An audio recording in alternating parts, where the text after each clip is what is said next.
Now, there are plenty of correct ways of playing KASHTIRA out there, but there are also a handful of incorrect ways to play it. So what we're going to be looking at today is one of those very options, and that is GAIA the Fierce Knight featuring KASHTIRA. Now, what is even the premise behind this deck? Well, inherently the KASHTIRA engine of course lends itself to level 7s with your KASHTIRA Birth. One of the biggest limitations of the GAIA engine is that it's difficult to get a lot of things moving because you essentially need to normal summon your GAIA the Magical Knight, which can only be done if you don't control any monsters or if your opponent controls a big monster. Now that's normally not a problem.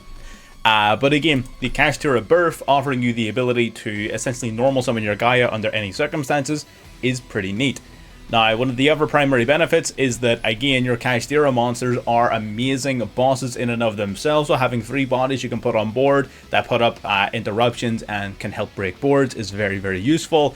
And you can really, really easily push for lethal with a deck like this, utilizing your Spiral Fusion. It is legitimately pretty good. We have some really good replays here. Again, mixture of wins and losses, because, again, I'm not going to sell you this as some sort of like top tier deck. But if you're a fan of GAIA, this is an absolute blast, and it is shockingly effective. I was really pleasantly surprised when I was playing this deck. I expected it to be ass, but no, it is legitimately viable. I really enjoyed it. I don't think you should play it if you want to win games on a consistent basis, but if you want to like play in lower ranks, if you're like silver, gold, platinum to an extent, although platinum is kind of tight. Or if you want to play in casual, or maybe you just want a GAIA deck to play with your friends. If GAIA the Fierce Knight's one of your favorite monsters back from the original series, this is definitely a deck you can toy around with. Again, I'm not going to pretend the ratios and everything are perfect. We were toying around with a bunch of different board breakers between the Biru, Super Poly, whatever. The deck's very modular, very easy to customize. But yeah, all in all, loved it, loved playing it. The one small change I would make is I would drop Soldier. It never came out during gameplay. We never bricked on it, we never drew it, but it also never came up, and after having played the deck, I wouldn't want it in the deck.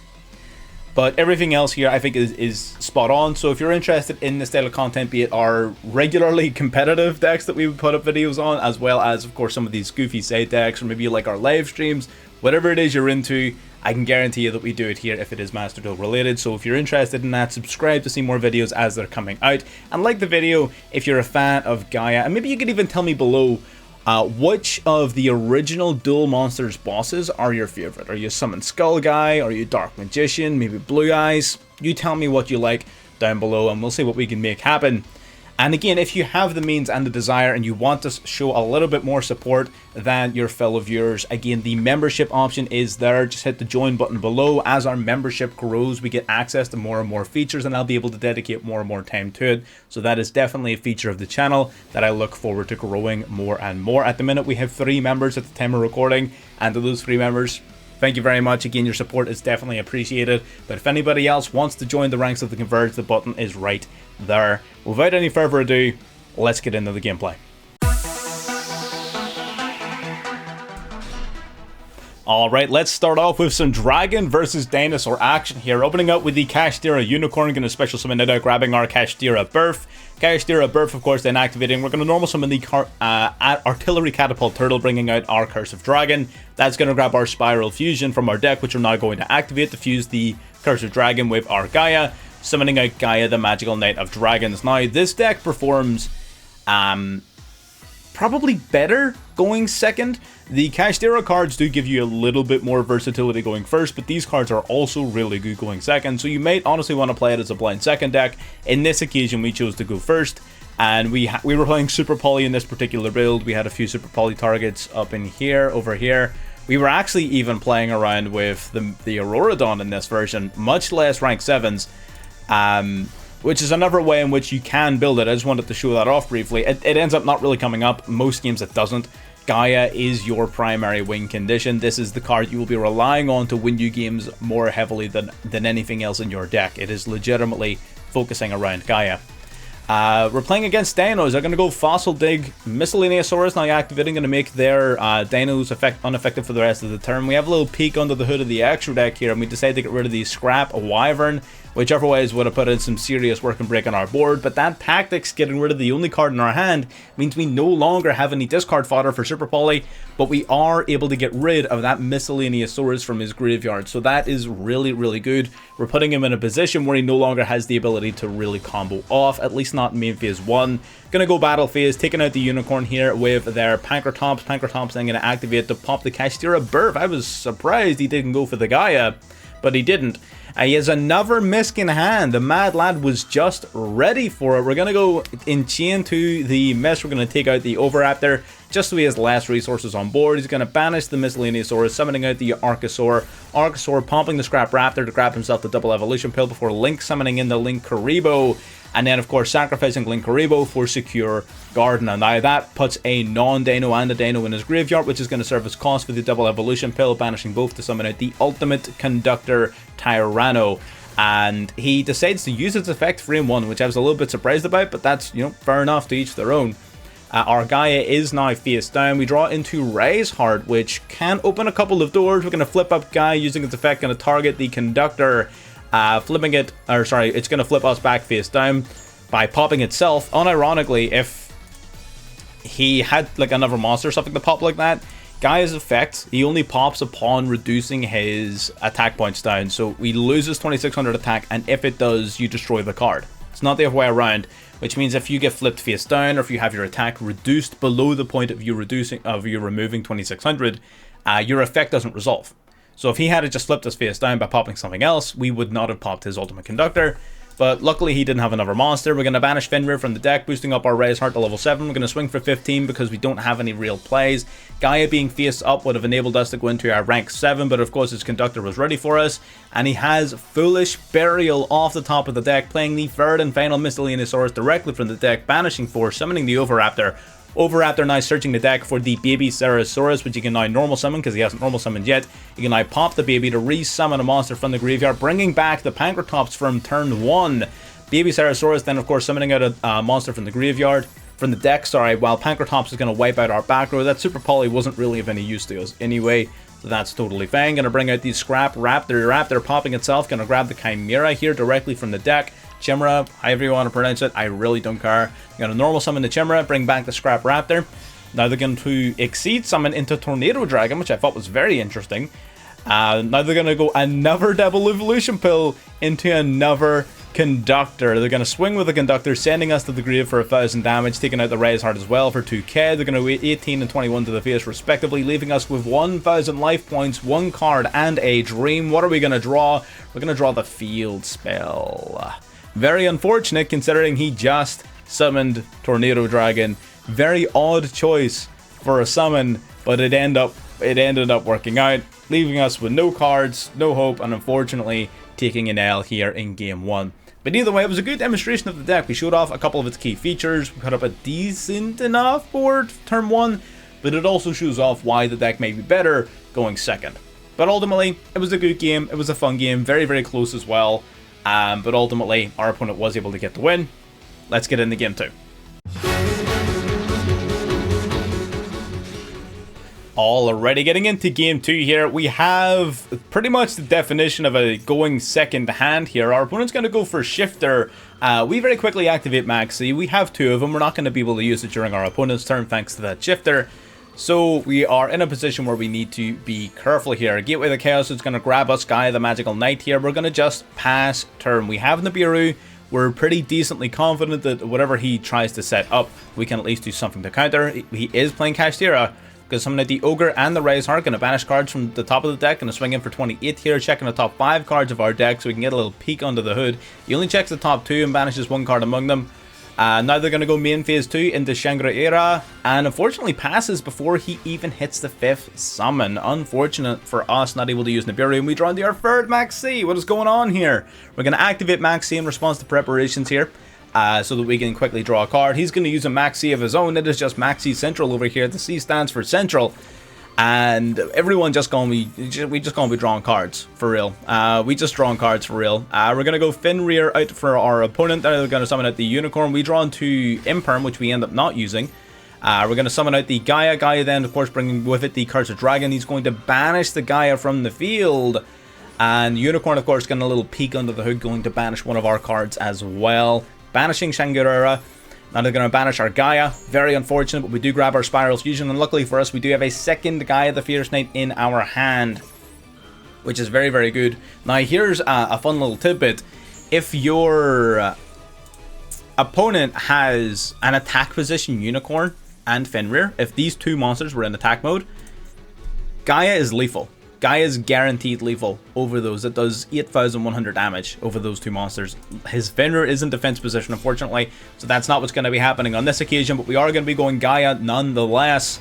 5,200 attack points, can attack twice, and we negate his whole board. We're going to take out Shangri-La. It's no longer protected because we negated his whole board off of our Curse of Dragon. Now we get the boost up by 26, swinging into the Unicorn for 5,300 points of damage. And our Curse of Dragon's going to wipe out the Fenrir as well. We're going to set an Imperm for follow-up on the next turn. And we're just going to see what happens. We're going to trigger off Maxi right off the bat. They're going to go Call by the Grave though. Maxi not catching a break. God damn. Leaving us in a position where we have, of course, still 2 live interruptions. Our opponent has 4 cards at their disposal. So we're going to need to see if they can make those 4 cards count. They're going to go for Psybeast. Unfortunately here, Psybeast boosting his level up to level 7. They're going to go for Preparations. Preparations going to get targeted and popped by our card. He does not have a way of summoning back another level 7. And just like that, KASHTIRA bites it. Easy dubs. That was a pretty good game. Again, showing off Gaia. This is the reason I like this deck. It is actually playing Gaia. A lot of people are probably going to try and, like, whenever they're re-releasing or re-reviewing these types of older strategies, they just try to, like, think of a way to put those cards into an otherwise optimal deck. Like, they'll put a little bit of Gaia into, like, a full KASHTIRA deck and hope that it works. This is actually a Gaia deck. It feels like a Gaia deck and it plays like Gaia. Absolutely love it. Taking a dub over KASHTIRA there. Let's get into game 3. Alright, game 3 up against Joe Biden here. It's going to be pretty interesting. Let's start with our Catapult Turtle. Rebooting itself, we're going to get hit with Ash Blossom. Unfortunate. That's another big thing about the deck. Inherently about Gaia is that it struggles to play through a significant amount of interruption. Luckily though, we did have we literally just raw dogged the Spiral Fusion and its materials. Now that costs us our entire hand. So we're going to have to hope that one interruption does the trick here. They're going to go Vestuta, followed by the Ascendant Thunder, going into Shangri-La. Now they're going to go KASHTIRA Birth, which they just, again, raw opened. We're going to flip up Preparations, just because, you know, we're preparing for him using any cards. We're going to pop that face down before it gets a chance to be usable. That was a Call by the Grave, which wouldn't be the most devastating card in the world. They're going to bring out Fenrir here. Fenrir then, of course, not really a threat to our Gaia. We're just going to wipe its ass out, boosting ourselves back up to 5,200, and we can swing in Shangri-La as well. Main phase 2, we're going to remove 2,600 of our attack points. We're going to pop that KASHTIRA Birth. Our field spell is going to get hit with an Ash Blossom as well. Now, that was actually pretty decent for us because I wasn't really valuing that search. But eating up a card out of his hand is, of course, pretty good. Now, our problem is that our Gaia is looking a little weak right now. He's got that Unicorn on deck. Unicorn gets Search and grabbing another copy of KASHTIRA Birth. We really can't allow that to resolve, otherwise we're going to be taking the fattest of L's. We're going to use Gaia. We're going to pop that spell card. Ultimately, if we allow that to resolve, it's just going to end with him having like a Fenrir and banishing our monsters and probably end up pushing almost for lethal. Probably not quite. I doubt he could push all the way to lethal, but it definitely would have been a possibility. We're going to go end phase, setting a card face down. So we're contending with a Unicorn and likely a Fenrir here in just a moment, thanks to that Shangri-La. Unfortunately, we don't have a play. As unfortunate as it is, we simply do not have a play. And yeah, it just wasn't meant to be on this occasion. There you go. KASHTIRA, too strong. Let's get into the deck profile. Alrighty, so now the gameplay that you saw there, the gameplay was, of course, centered around Gaia for the most part. There were a lot of other games that we won purely off of playing like KASHTIRA, or maybe like our opponent Insta-Scoops facing Gaia, stuff like that. But those were the best games that we had. And again, I know more of them were losses than wins, but again, the deck's win ratio, again, it's not stellar, but it is definitely decent enough, more than good enough to be played, in my opinion, absolutely. I was very pleasantly surprised by this deck, I really was. I didn't think this was going to be any good, but I just saw it and I had to try it because it seemed like a really cool idea, and honestly, it really worked out. I liked it a lot. What I would likely do is I would lean heavier into the KASHTIRA cards. I've had a little bit more experience now playing the deck since I recorded those games. So I would like to lean heavier in playing an additional Rise Heart and likely some extra Ogre in exchange for maybe dropping Nibiru. I feel like Nibiru is going to be really good very soon, but right now it's not quite there. So I would likely drop the Nibiru for now and play more KASHTIRA cards just to sort of bump up that engine and make it a little bit more powerful. But again, that's not the deck we were playing, so that's not the deck we're going to talk about. We were playing this. So here it is. So, let's talk interruptions. We got Maxi, Ash Blossom, triple of both, triple Nib like I just mentioned, double Cult By, single Crossout, double Imperm. That's your flex spots. They can be whatever you want. Let's even just remove them from the list. A lot of going second support there because the deck does play very well going second, but whatever you do with those slots is entirely up to you. Go nuts. Here's the actual quote-unquote core of the deck that we were playing. Let's talk about, of course, the Gaia cards first, because they're probably the cards that whoever's watching this is the least familiar with. We probably all know the KASHTIRA cards to some extent now. I've made quite a lot of content on them. I will still briefly go over them in a moment, but the Gaia cards are definitely where people are going to be tripping up the most. So, the Gaia package is really straightforward. It consists of 3 monsters and 2 spell cards. So, we got Artillery Catapult Turtle, we have Curse of Dragon, the Cursed Dragon, Gaia and Gaia the Magical Knight for our monsters. The entire deck centers around these 2. Artillery Catapult Turtle, contribute a monster to special summon either a Gaia the Fierce Knight monster or a level 5 dragon, which is these 2 cards. This is also treated Gaia the Fierce Knight. So Catapult Turtle basically just tributes either another monster or itself in most cases to summon out one of your Gaia cards. And what do these 2 cards do? Well, Gaia, of course, is the center of the engine where you can normal summon this card if you don't control any monsters or if your opponent controls a monster with 2300 attack or more, or if you control KASHTIRA Birth, you can also normal summon it without cost. And when this card is normal summoned or special summoned, you can special summon a level 5 dragon from your hand or graveyard. That's going to be your Curse of Dragon. Curse of Dragon, when normal or special summoned, will add a spell or trap from deck to hand that specifically lists Gaia the Dragon Champion in its text. That's going to be your Spiral Fusion. It also has a neat little effect where if it's sent to the graveyard as fusion material, or if it's sent to the graveyard at all actually, you target Gaia the Dragon Champion in your monster zone, and any monster your opponent controls smaller than it is negated until the end of the turn. And you saw that in Game 2 in the KASHTIRA matchup, where we were able to negate their Shangri-La and destroy it by battle, which was pretty awesome. So that's pretty much that for the monsters. They're really, really straightforward. These cards are not new.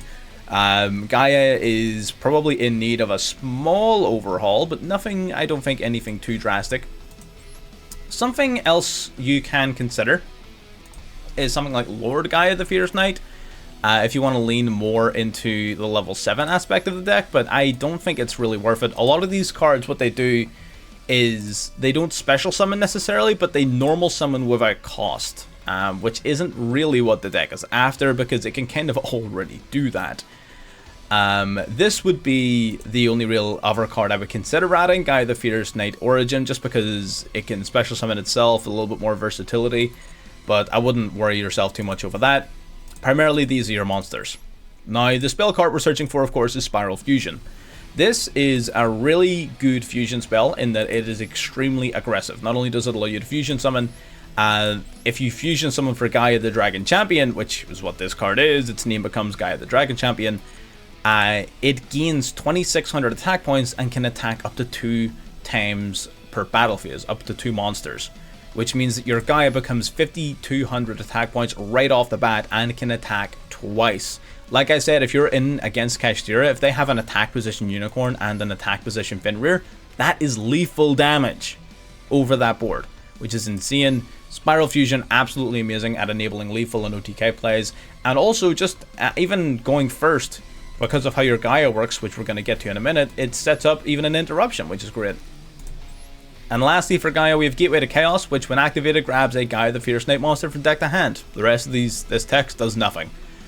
Basically, it just searches Gaia. That's it. So that's the Gaia cards. Let's talk about the KASHTIRA cards. So I've talked about KASHTIRA a lot. If you want an in-depth breakdown, you can check my previous videos, but I'm going to briefly talk about them here. We of course have the big three, Ogre, Unicorn, and Fenrir. They all are pretty similar. They can special summon themselves out if you control no monsters. They can all search a card, monster, spell, and trap. This card, when your opponent activates a monster effect, or if any of these cards declare an attack, they have an effect where Fenrir will banish a face-up card your opponent controls face down, Unicorn will banish a card from your extra deck, and Ogre will banish a card from the top 5 of their deck. Ray's Heart is the exception to that. Ray's Heart, if you control a KASHTIRA, will special summon itself out from the hand, but you're locked into Exceed summoning, which isn't really a big deal for this deck, because realistically your only extra deck plays that aren't Exceed summoning is going to be your Gaia play, which you're going to make first anyways, so that's not a big deal. It can banish a KASHTIRA card from the deck, banish the top 3 cards of your opponent's deck face down, and then it can change its level to level 7, which helps you with your Exceed plays. So this is going to be your Fenrir search target in order to put up a couple of additional cards. We've got KASHTIRA Birth, which allows you to normal summon level 7s without tributing. That's why we're running 3 copies of it. It is searchable off of Unicorn, but you really want to see this card in your hand to help out with your Gaia as much as possible. You can also, once per turn, special summon back from your graveyard or banish pile a KASHTIRA monster, and if your opponent activates a spell card, you can banish up to 3 cards in their graveyard face down. Really good card overall. And lastly, we have KASHTIRA Preparations. During either player's turn, special summon a KASHTIRA monster from your hand or banish pile. That's really good, especially in combination with Max C, able to draw into the likes of Fenrir and special summon it out right away. Also, if this card is already face up and your opponent activates a trap card, you get to look at your opponent's hand and banish any card in their hand face down. Now, that is not an effect that comes up a ton, but it is definitely an effect that exists, and you will use it in a chain to an opponent's Max C, potentially in response to an evenly matched, because this is a really good card to keep on the field after, like, post evenly matched, because it can bring some of your stuff back. So ultimately, KASHTIRA Preparations is solid, and it is searchable off of Ogre, so there's no real reason not to play it, especially considering the deck does lack follow-up. That's one of its biggest problems. Once you blow your load of turn 1, like, your turn 1 isn't that bad. Your turn 2, as in like going second, isn't that bad. You can definitely do some stuff, but the biggest limitation of the deck is that past that, you really run out of gas super quick. So having Preparations here to build some of that gas back up is definitely appreciated. Into the extra deck, we of course have our fusions. Curse of Dragon, I never summoned it. When it's summoned, you get to grab back a spell or trap that lists Gaia the Dragon Champion from your graveyard. You get to add back Spiral Fusion. That's more useful in a regular Gaia deck that plays a bigger variety of cards, but I honestly was not really using this card very much, so you can forget about this one.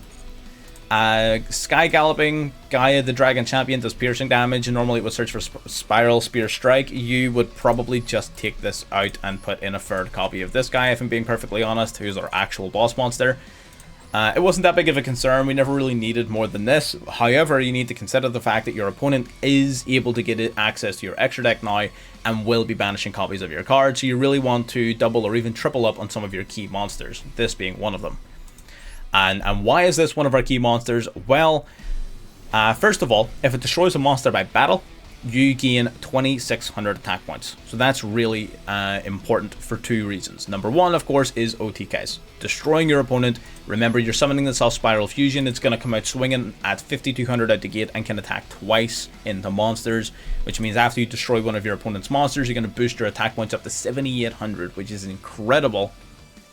But its second effect is that during the main phase, you can remove 2600 attack points to pop a card on the field. Quick play. Really solid effect. Again, just a quick play pop. You do need to manage it a little bit carefully, otherwise you're going to wind up with a 0 attack Gaia, which is no good to anybody as anything other than Exceed material. It is a level 7, so if you need to just summon it out, pop something, and then use it as Exceed material, that is definitely something you can do. It's not ideal, but it is possible. So this card's really good. Honestly, this is definitely the focal point of the deck, and this is the card the whole deck is built around. I would like to keep the focus of the deck on this card, although you may want to start shifting it more towards a heavier KASHTIRA package by playing an additional Ray's Heart and an additional Ogre, maybe cutting down on your hand traps or even cutting down on your Gateway to Chaos. Maybe something more like this, and then plus whatever hand traps you want is more suitable. In my opinion, I think that's definitely going to be the case, because the KASHTIRA cards are stupidly powerful. Let's not pretend that they aren't. They're dumb. They're super good. Let's get into, yeah, let's keep going. We got Baron de Fleur just in case we need to normal summon an Ash Blossom and Synchro Summon. It's not really a play you're going to be making, so you can probably just take this out in exchange for another Exceed monster, maybe another copy of Diabolosis, just to make sure your Diabolosis doesn't get banished, but this isn't even like a massive win con either. So it's up to you. You can play Baron if you have it. Don't play it if you don't have it. Like I said, outside of Gaia, you're not going to touch the extra deck too much outside of like a Shangri-La or potentially a Big Eye or Diabolosis. So I wouldn't stress yourself out over it. Speaking of Big Eye, rank 7 Exceed, steal an opponent's monster. This card's really good because of your opponent. Of course, KASHTIRA is pretty popular right now, so you're going to come across a lot of Shangri-La, which means you can steal your opponents instead of needing to summon your own, giving you an extra body on board for free, as well as taking away one of theirs, which is absolutely amazing. We've got number 89 Diabolosis, which has a number of effects, which all basically result in banishing cards from your opponent face down. So once per turn, it can banish a card for your extra deck face down after looking at it. At the end of the battle phase, if it destroyed a monster, you can banish a card from their graveyard. And if a card is banished face down in your opponent's possession, once per turn, you get to banish cards from the top of your opponent's deck equal to the number of currently banished face down cards they have. So it's a way of just removing a bunch of resources, as well as triggering the additional effect of Shangri-La, although like I said, you're not going to use that quite as much in this version of the deck. Dark Arm Dragon, detach a material, pop a card. Pretty straightforward, not once per turn, 2800 beater, love it. Shangri-La, during the standby phase, special summon a KASHTIRA monster from the deck, which is awesome. It can also protect itself from destruction by removing an Exceed material. And whenever a card is banished from your opponent's possession face down, you get to look at one of their main zones, monster or spell or trap, and lock it up while this card's face up. So this card, toxic as hell. I'm gonna keep saying it in every video. Before KASHTIRA comes out to full power, I think this card should be in some way limited or banned or hit, because this card is despicable. Maybe I don't know enough about KASHTIRA yet, who knows, but ultimately I'm just not a fan of the fact that this card exists. Just that last part about locking up zones. Everything else in this card, fine. But that last part, I think, is definitely a problem. And lastly, Zeus, because we're playing a bunch of Exceeds. Zeus is a good card. And yeah, that's the deck. Super quick deck profile, because ultimately, the deck really isn't that complicated, if I'm being perfectly honest with you. It really is not complicated. So we're playing something like this, and then probably just... I mean, like I said at the beginning, Nib really is not it at the minute. I think Nib's going to be super good. Nib is going to be ridiculously good, but I think Tactics is better right now. In hindsight, after having played, I think Tactics would be significantly better. Not only generating advantage, but also just abusing your opponent's cards. So I would play Tactics over Nib. Just like this. You can mess around with your ratios, just play whatever you have. Ultimately, these are flex spots, but I just prefer Tactics at the minute over Nib. I have no doubt Nib's going to be better in the long run, but both are really good options. That's the deck. Again, if you're interested in anything like this, be it competitive builds, be it builds like this that we're just sort of messing around, whatever it is you're into, subscribe. We're bound to cover it at some point. We do new videos every single day, so if you're interested in that, stick around by subscribing. And if you have the means and you have the desire, please join as a member as well. Every little bit of support helps out. Again, I'm trying to make this video at this channel as self-sustaining as possible, and every bit of support helps out in that endeavor, so I would definitely appreciate it if you have the ability to do so. If not, you can start by liking the video, and I'll see you next time. Bye bye.